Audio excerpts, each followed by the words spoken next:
بلغ العلا بكماله كشف الدجى بجماله حسنت جميع خصاله صلوا عليه وآله صلوا عليه وآله سیکھ جان مصطفیٰ. میں سیرت المصطفیٰ دیوبند کے شیخ الحدیث کی کتاب پڑھ رہا ہوں. میں نے تبھی تمہیں کہا ہے، شاید تو نے اعتراض دیوبند پہ کیا ہوگا، تو نے دیوبند کو پڑھا نہیں ہوگا، کسی ظالم سے سنا ہوگا، اس ظالم نے اپنے پیٹ کے پیسوں کے لیے تجھے دیوبند سے متنفر کیا ہوگا. گستاخ رسول، گستاخ رسول، یہ گستاخ ہے. گستاخ کی گاف جس کے شروع میں آئے میں کتے سے بڑا بے ایمان سمجھتا ہوں. گستاخ کی گاف جس کے شروع میں آئے. کون کہتا ہے مرزا قادیانی پہ سب سے پہلے کفر کا فتویٰ لدھیانہ کے دیوبندی علماء نے دیا تھا؟ کون کہتا ہے؟ کون کہتا ہے دیوبندی ایسے نہیں ہے؟ عطا اللہ شاہ بخاری دیوبندی کی تقریر سن کے راجپال کو فنار کرنے والا غازی علم الدین تھا.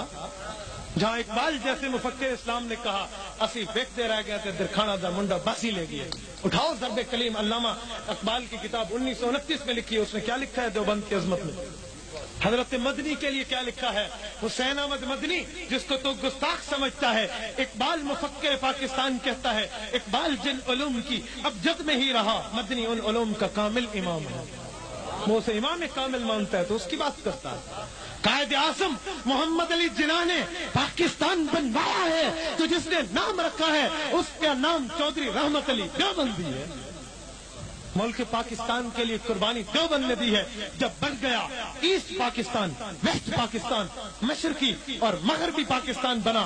مغربی پاکستان میں مشرقی پاکستان میں جھنڈا دیوبند کے شیخ الحدیث حضرت تھانوی کے بھانجے حضرت ظفر احمد عثمانی نے لہرایا. مغربی پاکستان میں دیوبند کا شیخ الحدیث علامہ شبیر احمد عثمانی نے جھنڈا لہرایا ہے. تو دیوبند سے بات کرتا ہے. دیوبند نے جب پاکستان نام رکھا تو پھر 4 صوبوں کے نام بھی رکھے کہ 4 صوبوں ہیں. ایک صوبے کا نام صدیقستان، دوسرے کا فاروقستان، تیسرے کا عثمانستان، چوتھے کا حیدریستان ہے. یہ نام تو دیوبند نے رکھا. یہ اور بات ہے کوئی گستاخ آیا ہے اس نے نام قبول نہیں کیا، ورنہ دیوبند نے کیا سے کیا نہیں کیا. قائد اعظم نے تو اتنی حد تک دیوبند کے ساتھ چلا ہے کہ جب حضرت تھانوی کی خدمت میں یہی محمد علی جناح آیا تھا، پینٹ شرٹ میں ملبوس تھا، سر ننگا تھا. حضرت تھانوی نے اسے شیروانی کا لباس دیا ہے. مرد دم تک اس نے شیروانی پہنی ہے. دیکھو شیروانی پہنی یا نہیں پہنی؟ شیروانی یہ حضرت حکیم الامت تھانوی کی دی ہوئی ہے. جسے تو جناح کیپ کہتا ہے، جناح والی ٹوپی، یہ حضرت تھانوی نے سر سے اتار کے اسے دی تھی کہ سر ننگا مت پھر. ہاتھ میں عصا حضرت تھانوی نے دیا تھا. ابھی کہتے ہو دیوبند میں پاکستان میں دیوبند کا کردار نہیں ہے. ہم محب وطن بھی ہیں، محب دین بھی ہیں، محب وطن بھی ہیں، محب دین بھی ہیں. ملک و مذہب سکون زیست کا سامان ہے. ملک میری جان، مذہب میرا ایمان ہے. ملک پر کر دو فدا اپنی ساری زندگی، لیکن مذہب پہ میرا یہ ملک بھی قربان ہے. یہ دیوبند نے کہا. تو دیوبند نے شان مصطفیٰ بھی سمجھائی ہے، شان ملک مصطفیٰ بھی سمجھائی ہے. اچھا یاد ہے نا؟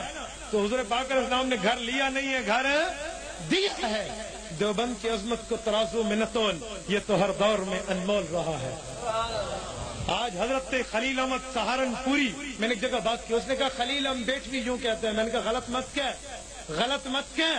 خلیل احمد سہارنپوری وہ ہے جس نے حدیث کی شرح ابی داود لکھی. شرح ابی داود ان نے لکھی ہے بذل المجہود. پھر اٹھا کے اللہ سے کہا اللہ میں نے تیرے نبی کی حبیب کبریا کی باتوں کی شرح لکھی ہے، تجھے قبول ہے تو مجھے قبر مدینہ منورہ میں دے. آج اس خلیل احمد سہارنپوری کی قبر حضور کے پڑوس جنت البقیع میں ہے. دیوبند کی عظمت کی بات کرتا ہے. قرآن پاک کے بعد درجہ تو بخاری کا ہے، لیکن سب سے زیادہ جو کتاب دنیا میں پڑھی جاتی ہے اس کا نام پتہ ہے؟ قرآن کے بعد جو سب سے زیادہ دنیا میں کتاب پڑھی جاتی ہے، رتبہ نہیں، سب سے زیادہ پڑھی جانے والی فضائل اعمال. شیخ الحدیث مولانا زکریا نے لکھی، کعبہ میں اٹھا کے کہا اللہ لکھی تو تیرے حبیب کے لیے ہے، تیرے دربار میں کہتا ہوں قبول ہے تو مجھے قبر اپنے حبیب کے دربار میں جا کر دے دے. آج اس شیخ الحدیث کی قبر بھی مدینہ منورہ جنت البقیع میں. بدر عالم میٹھی نے ترجمان السنہ لکھی تو اللہ میں نے سنت کی ترجمانی لکھی ہے، قبول ہے تو مجھے قبر وہی دے. آج یہ جنت البقیع میں دفن ہے.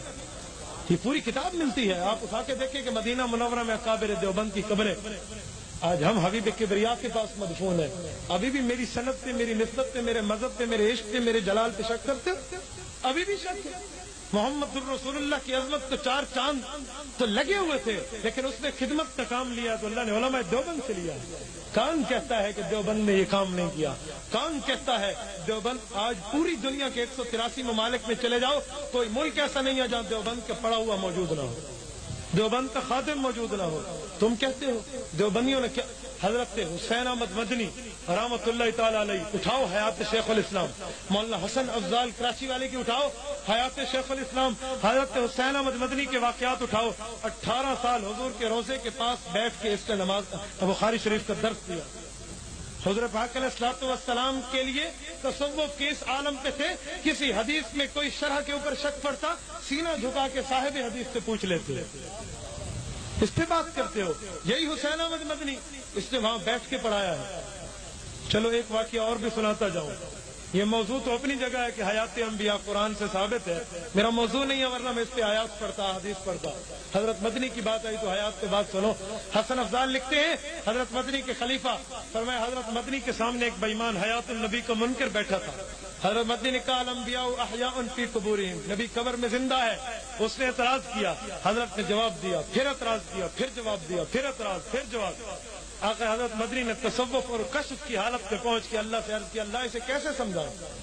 پھر اسے کہا اے پگلے تو نبی کو یہ زندگی نہیں مانتا، نبی کی زندگی تو ایسے ہے جیسے سورج روشن ہے، وہ دیکھ روزے کو۔